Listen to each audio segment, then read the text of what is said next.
अस्सलाम वालेकुम, welcome to the healers. उम्मीद करता हूँ आप ठीक ठाक होंगे। आज के इस वीडियो में हम बात करेंगे इरिटेबल बाउल सिंड्रोम के बारे में। एक ख़ास किस्म की मेडिकल कंडीशन है जिसमें आमतौर पे कॉन्स्टिपेशन, जिसको हम कब्ज़ कहते हैं, और दस्त या डायरिया जो है वो अल्टरनेटिवली देखने में आते हैं। यानी एक मरीज़ ये कंप्लेन करता है कि उसको पेट का कोई ना कोई मसला बना ही रहता है, या तो उसको कब्ज़ हो जाती है मोस्ट ऑफ द टाइम, या फिर उसको मोस्ट ऑफ द टाइम दस्त लग जाते हैं, या फिर कब्ज़ और दस्त अल्टरनेटिवली ये प्रॉब्लम उसके साथ होता ही रहता है। ऐसे मर्ज़ को आमतौर पे इरिटेबल बाउल सिंड्रोम कहा जाता है। इसकी और भी बहुत सारी अलामत है, जैसे मिसाल के तौर पे क्रैम्पिंग, जिसको आमतौर पे हम मरोड़ कहते हैं। पेट के अंदर जो है दर्द होता है, बहुत ज़्यादा क्रैम्प्स उठते हैं, और समटाइम जो है फीलिंग ऑफ फुलनेस, ब्लॉटिंग वगैरह जिसको हम कहते हैं आमतौर पे, कि खाना खाने को दिल नहीं करता, ऐसा लगता है जैसे पेट भरा हुआ है। और समटाइम जो है पेट के अंदर गैस, अफारा, फ्लैचुलेंस जो है, इसको ये चीज़ें, इस तरह की अलामत जो है मरीज़ के अंदर देखने में आती हैं। इरिटेबल बाउल सिंड्रोम समटाइम जो है अगर क्रॉनिक शक्ल अख्तियार कर ले तो मरीज़ की नफ्सियात को भी मुतासर करता है। समटाइम कुछ नर्वस सिस्टम से रिलेटेड अलामत देखने में आती हैं, जैसे कि टेंशन, डिप्रेशन, एंजाइटी और बेचैनी का एलिमेंट समटाइम जो है ऐसे मरीज़ के अंदर देखने में आता है। क्रॉनिक शक्ल में मर्ज़ जब क्रॉनिक शक्ल में जाता है तो मरीज़ का जो वज़न है उसके अंदर कमी भी देखने में आती है। सम टाइम जो है वो red blood cell deficiency, anaemia भी मरीज़ के अंदर ऑब्जर्व किया जा सकता है। अब इरिटेबल बाउल सिंड्रोम को थोड़ा सा मैं मज़ीद समझाना चाहूँगा। अगर मैं आपको एक डायग्राम दिखा सकूँ, जैसे आप मेरे सामने इस पोस्टर को देख सकते हैं। यहाँ पे हमारे पास जो है एक ये स्टोमिक नज़र आ रहा है, स्टोमिक के साथ ये स्मॉल इंटेस्टाइन है जो आपको नज़र आ रही है, और यहाँ पे आपको लार्ज इंटेस्टाइन नज़र आ रही है। तो इसमें एक ख़ास किस्म की हरकत होती है जिसे हम आमतौर पे पेरिस्टालसिस कहते हैं। ये पेरिस्टालसिस वो मूवमेंट या वो हरकत है जिसकी वजह से जो खाना आप खाते हैं वो खाना इस मूवमेंट की हेल्प से जो है वो हम डेफिकेट करते हैं, फुजले की फार्म में हम उसको जिस्म से बाहर निकालते हैं। तो हज़म शुदा चीज़ें तो हमारी बॉडी के अंदर ही रह जाती हैं, लेकिन जो गैर हज़म शुदा खुराक होती है वो फुजले या फीसिस की फार्म में हम उसको डेफिकेट कर देते हैं। लेकिन अगर ये मूवमेंट, जिसको हम पेरिस्टालसिस कह रहे हैं नॉर्मली, ये अगर ये कम या ज़्यादा हो जाए तो इस तरह के प्रॉब्लम, जैसे कि क्रैम्पिंग है, जैसे कि फीलिंग ऑफ फुलनेस है, ब्लॉटिंग है, फ्लैचुलेंस है, गैस है, अफारा है, इस तरह की जो चीज़ें हैं वो देखने में आती हैं। इवन कॉन्स्टिपेशन और डायरिया भी इसी मूवमेंट से रिलेटेड है। जैसे मिसाल के तौर पे अगर ये मूवमेंट नॉर्मल से ज़्यादा तेज़ी से अगर मूव करती है तो डायरिया हो जाता है, और अगर ये मूवमेंट स्लो हो जाती है विद द कोर्स तो फिर हम ये समझ सकते हैं कि इसको कॉन्स्टिपेशन हो जाती है। तो मरीज़ को कॉन्स्टिपेशन और डायरिया की अलामत भी पेरिस्टालसिस की डिस्टर्बेंस की वजह से आती हैं। लेकिन अगर पेरिस्टालसिस नॉर्मल है तो जाहिर है इस तरह की अलामत जो है वो जन्म नहीं लेंगी।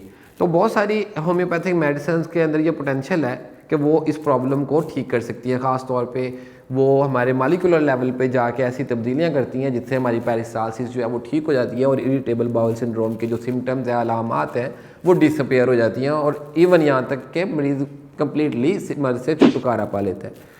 ये मर्ज़ होता क्यों है? ये बेसिकली मल्टीफैक्टोरियल प्रॉब्लम है। इसकी कई वजूहात हो सकती हैं। समटाइम किसी क्रॉनिक इन्फेक्शन की वजह से, समटाइम कोई डायरिया वगैरह होता है या इंटेस्टाइनल इन्फेक्शन होता है, उस इन्फेक्शन के बाद समटाइम जो है इरिटेबल बाउल सिंड्रोम जन्म लेती है। तो इसकी बहुत सारे प्रॉब्लम हो सकते हैं, बहुत सारी वजूहात हो सकती हैं जो इस बीमारी को कॉज करती हैं। तो अब हम बात कर लेते हैं कि कौन सी होम्योपैथिक मेडिसिन है जो ज़्यादा रेपर्टायर के अंदर लिखी जाती हैं और बताई जाती हैं कि ये वाली मेडिसिन ज़्यादा इफेक्टिव रहती हैं इरिटेबल बाउल सिंड्रोम में, और उससे मरीज़ बहुत जल्दी ठीक होते हैं। उसमें सबसे पहले आती है नक्सवामिका। नक्सवामिका ख़ास तौर पे इस तरह के इरिटेबल बाउल सिंड्रोम में बहुत ही इफेक्टिव रहती है, जिसमें मरीज़ को जो है वो continuously urge to pass stool उसमें प्रेजेंट करते हैं। ये मरीज़ कहता है मैं सारा दिन इसी कशमकश में रहता हूँ कि किसी तरह से मेरे जिस्म के अंदर से फुजला खारिज हो जाए। और जब मरीज़ जो है वो डेफिकेट करने के लिए, फुजला खारिज करने के लिए वाशरूम जाता है तो उसके बहुत ज़्यादा ज़ोर लगाना पड़ता है, और इवन जब वो वाशरूम से फारिग होकर बाहर निकलता है उसके बाद भी वो डिससेटिस्फाई होता है, यानी वो कभी भी मुतमिन नहीं होता।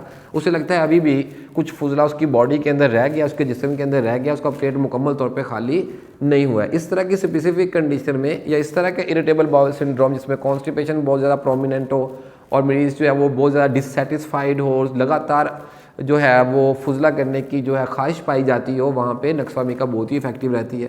आमतौर पर चूँकि ये क्रॉनिक प्रॉब्लम होता है तो इसको 1 पोटेंसी में ये बहुत ज़्यादा इफेक्टिव रहती है। However you can use 230 potency depending upon the condition. तो डिफरेंट पोटेंसीज जो हैं वो मरीज़ की कंडीशन देख के आप सजेस्ट कर सकते हैं कि कौन सी पोटेंसी किस्म के मरीज़ के लिए इफ़ेक्टिव रहेगी। आमतौर पे 5 से 7 कतरे 2 घूंट पानी में मिक्स करके 1 mg पोटेंसी में अगर दिए जाएँ तो मरीज़ बहुत ही जल्द ठीक हो जाता है। दवा की मुद्दत तकरीबन 6 माह से लेके 1 साल तक आपको लाजमी तौर पे यूज़ करवानी चाहिए अगर अलामात प्रजिस्ट करती हैं। IBS की दूसरी होम्योपैथिक मेडिसिन एलोसोकोट्रीना है। एलोसोकोट्रीना ख़ास तौर पे टॉप ग्रेड होम्योपैथिक मेडिसिन में से एक है जो कि IBS के लिए यूज़ होती है। ये ख़ास तौर पे ऐसे मरीज़ों के लिए इस्तेमाल होती है जो मरीज़ थोड़ा सा पानी पीने से पेट के दर्द का शिकार हो जाते हैं।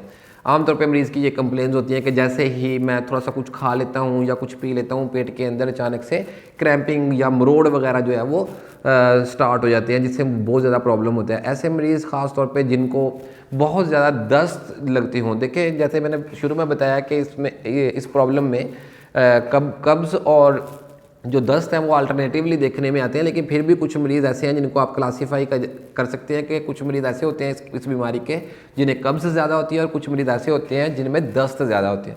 तो ख़ास तौर पे ऐसे मरीज़ जिनको दस्त ज़्यादा लगते हैं आमतौर पे IBS में, ऐसे मरीज़ों के लिए एलोसोकोट्रीना जो है वो बहुत ही इफेक्टिव रहती है। आमतौर पे 30 CH इंतहाई मुफीद रहती है। इसको आप 30 CH में 2 टाइम इस्तेमाल करवा सकते हैं। 5 से 7 कतरे 2 घूंट पानी में मिक्स करके सुबह शाम, और दवा को 6 माह से 1 साल तक यूज़ करवाएंगे लाजमी तौर पे।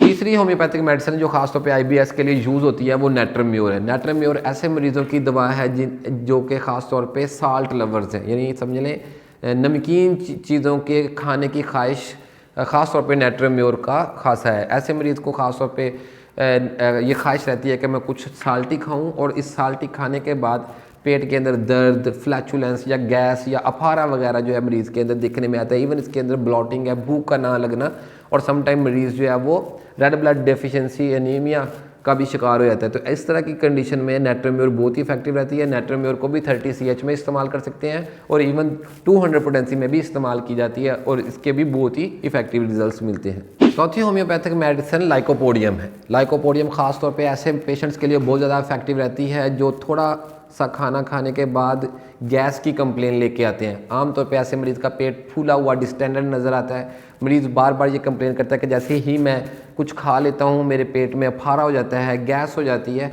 इस कंडीशन में लाइकोपोडियम बहुत ही इफेक्टिव रहती है। लाइकोपोडियम के पेशेंट जो है वो आमतौर पे बीन्स वगैरह खा लें अगर, या फिर अनियन प्याज वगैरह खा लें या सैलड कैबेज वगैरह खा लें तो फौरी तौर पे गैस की कंप्लेन लेके वो आपके पास पहुँच जाते हैं।